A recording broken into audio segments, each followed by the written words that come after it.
The goal of this video is to help somebody who has been thinking about starting their fitness journey but hasn't quite made the leap. Game?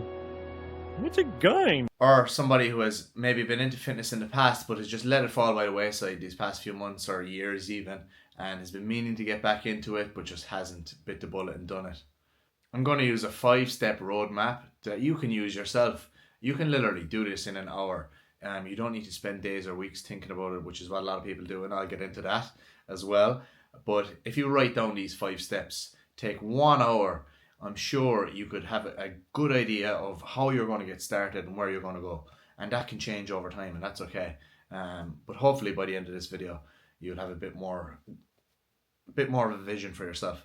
So the 5 steps that I'm going to talk about, and I'll go into each one in detail, but the 5 steps are going to be, number 1 is going to be why. Why are you doing something? Number 2 is going to be plan. You got to make a plan before you take action. You can't be one of these people that just wanders in with no plan to the gym or whatever fitness endeavor you're going after. You need a plan. Number 3 is going to be to take action. Easiest, shortest, and hardest step to do. But we'll get into that. Number 4 is going to be consistency. And number 5 is going to be belief. And if you are watching this right now and you haven't started your fitness journey and you don't believe that you could achieve all these things that you see people doing online, trust me, by the end of if you do the first 4 steps, the 5th step is belief, and there's a reason why it comes after the first 4 steps, and I'll get into that later in the video. So step 1 is going to be your why. Now, the why is going to be unique to everybody, okay? Some people will have a really deep why, and some people might not have that deep why at all. If you have a really deep why that comes to mind immediately, that's brilliant, okay? For some people, it might be they have kids.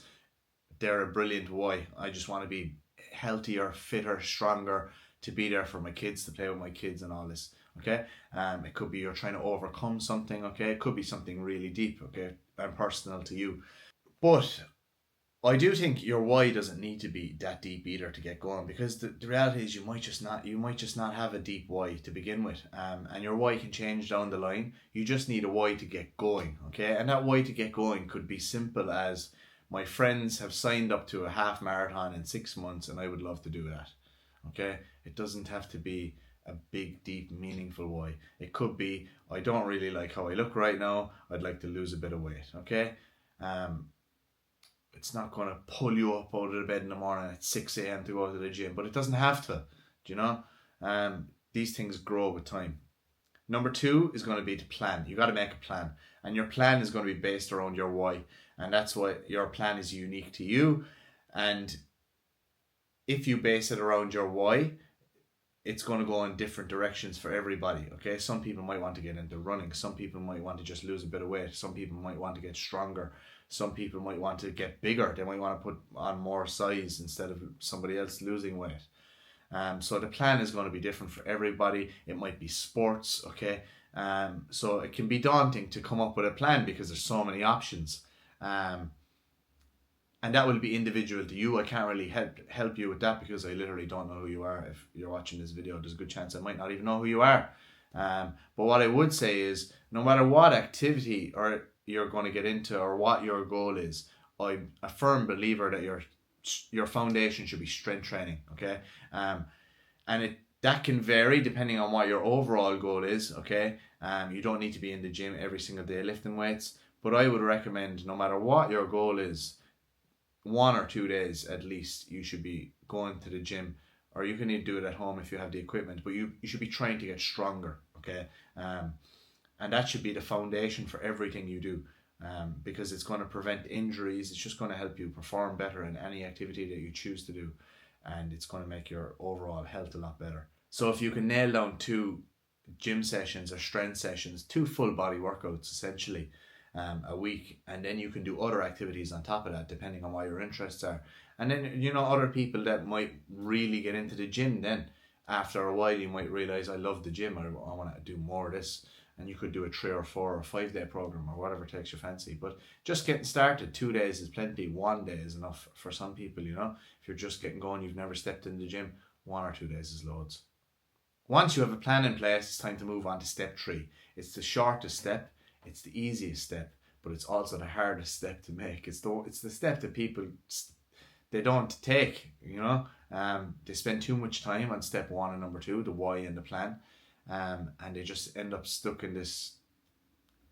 Well, I think it can actually, people can go two ways with the planning. You know, you can have under planners and over planners, but then when you move on to step three, which is taking action, it can be disastrous if you're at either end of that spectrum, because if you go in with absolutely no plan when you take action, you won't know what you're doing, or you won't have any specific goals in mind.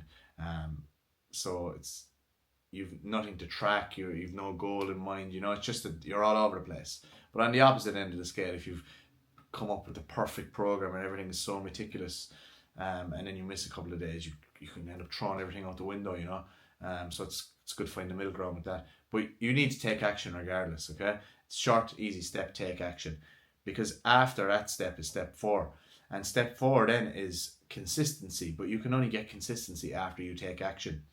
So consistency is the key ingredient to any success, really, to be honest, because you can have the best, you can have the strongest why, you can have the best plan, you can take action, but if you only do it for a week or 4 weeks or 6 weeks, it's a waste of time. You know, the best plan is the one that you can do for a year or 12 months, or a year or 12 months. They're the same thing, Dave. Or a couple of years, you know what I mean? Now, it doesn't have to be the exact same workout for every single for a year or for 2 years, obviously not. But going to the gym twice a week for a year is much better than going to the gym 5 days a week for 6 weeks. Do you know? You want to do it long term, and that's the way you should be looking at things. Only after that comes belief. A lot of people, I think, they get stuck in the mindset before they start something because they don't believe they can achieve the thing. You get the belief after you've started, not beforehand. It comes after doing the work. And I think if more people knew that, they could stick out the shit few weeks at the beginning or the shit few months. Do you know, if you're in a position now where you're really unhappy with your health, and you haven't, maybe you've never been to the gym in your life, you've never ran more than 500 meters, you've never played sports, like the first few weeks in the gym are not going to be like sunshine and rainbows. Like, you know, it might be difficult, it's going to be hard, you're going to be anxious about going to the gym maybe, even though there's no need to be anxious about going to the gym, because everybody in there is just worried about themselves, to be honest, and they don't even notice you're in there.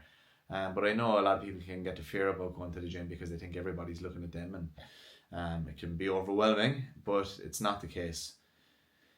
But once you've built up a bit of consistency, your beliefs start to change, okay? And like, I wanted to get into running, and after I hated running last year, and then I got into running and I just started running twice per week slowly, and I stacked them up week after week. And eventually then I got to the point where I was kind of, you know, the half marathon distance was in sight, and I eventually ended up running a half marathon. And after that, then, you know, you have the belief, you're like, fuck, I can run a half marathon, will I run a marathon, what will I do next? And then you're back to step one again, which is why. And that's why, I mean, your why doesn't have to be so deep initially, because it can change after 6 months. You know, it's okay for your why to change if you don't have a big deep why initially. So then, like, you have new belief in yourself, you're back to why. Your plan is different because you now have new capabilities, okay? You take action, just like you've done before. You already have the belief that you can take action because you've done it, okay? And then you just have to be consistent with the new plan. And you know, this time when you run into hiccups and stuff, that you had hiccups the last time, you had obstacles when you did the last thing that you did, you can get through them and you can work around them. All those 5 steps combined then lead to results. And the results might not come after a month or two, okay? What takes one person 12 weeks might take you 12 months. And you need to be okay with that. You know, you need to invest in the process and give it time. Patience above everything, I think, is what we lack, myself included. Everybody wants the results now. But the reality is, you got to put in the work over a long period of time, and you got to put in the work when you're seeing no results, because if you keep putting in the results over a long period of time, you'll change who you are completely, Hopefully that roadmap makes sense to you, as much sense as it made to me, and I think it can be applied whether you're at the beginning of your fitness journey or whether you're 15 years into it.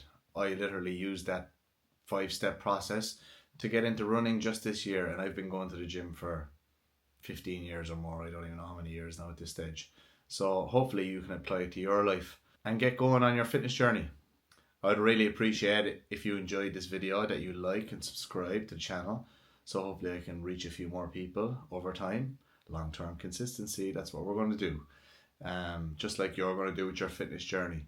So I just laid out a roadmap for you to achieve any fitness goal that you set your mind to. The reality is, are you going to do it? Probably not. Most of us don't. There's loads of videos online just like this. You have all of the information to get into the best shape of your life that you need online at the click of your fingers. So why would you hire a coach like me to help you with your journey, or hire any coach for that matter, when all of the info is right there online for you to use? Well, in my opinion, you're not paying a coach for information. You're paying a coach for implementation. I believe the biggest thing a coach can do for somebody is hold them accountable. And I think that's where people fall off the wagon a lot of the time. They have great motivation at the beginning, but then they just fall off the wagon after a few weeks. A coach not only keeps you accountable, but can put the plan together for you based on your goals, what you want to do, what you want to achieve. It's our job as coaches to put all that information together into a simple package and give it to you and try and help you to achieve your journey without having to go digging through all different sources on the internet, try and come up with the workout, sort out your nutrition on your own. A coach can help you with all the little steps and combine them all together to help you achieve the goals faster than you would on your own.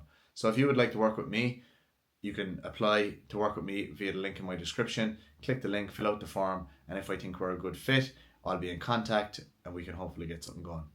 Until then, or until next time, look after yourself, yeah?